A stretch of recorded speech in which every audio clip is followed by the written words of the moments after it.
Hello friends, welcome to KRV சமையல். இன்றைக்கி ஒரு சத்தான சுவையான ஒரு இட்லி பொடி செய்ய போகிறோம். இது ரொம்ப ஒரு சத்தான ஒரு பொடி. இட்லிக்கு தோசைக்கு தொட்டு சாப்பிட்றதுக்கு நல்லா டேஸ்ட்டாக இருக்கும். இன்றைக்கி நான் இட்லிக்கு இதை எடுத்து அரைச்சி செஞ்சுருக்கேன்.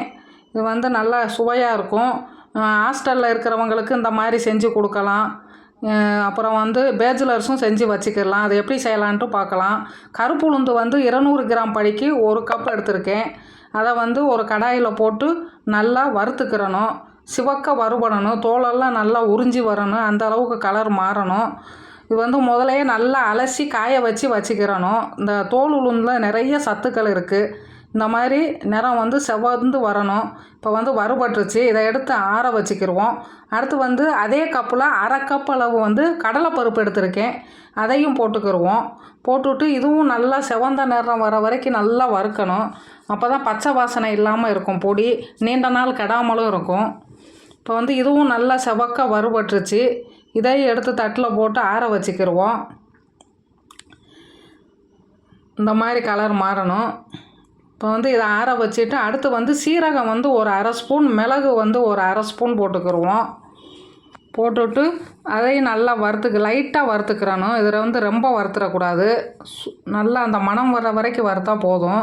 இப்போ இதுவும் வறுபட்டுருச்சு நல்லா. இதையும் எடுத்து ஆற வச்சுட்டு இப்போ மிளகாய் வத்தல் நான் ஒரு 5 மிளகாய் வத்தல் போட்டுக்கிறேன்.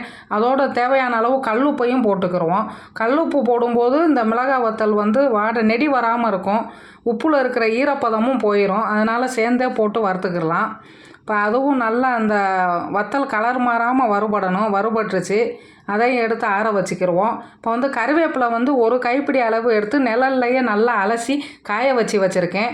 அதையும் போட்டு நல்லா வறுத்துக்கிடுவோம். இது நல்லா வறுபட்டு அந்த கையில் எடுத்து தொட்டு நொறுக்கி பார்த்தோம்னா நல்லா நொறுங்கணும். அந்த அளவுக்கு வறுபடணும். இப்போ இதுவும் நல்லா வறுபட்டுருச்சு. இந்த மாதிரி எல்லாத்தையும் நல்லா ஆற வச்சுட்டு இப்போ அதே கடாயில் கொஞ்சம் நல்லெண்ணெய் விட்டு பெருங்காய கட்டி ஒரு துண்டு போட்டுக்கிடுவோம்.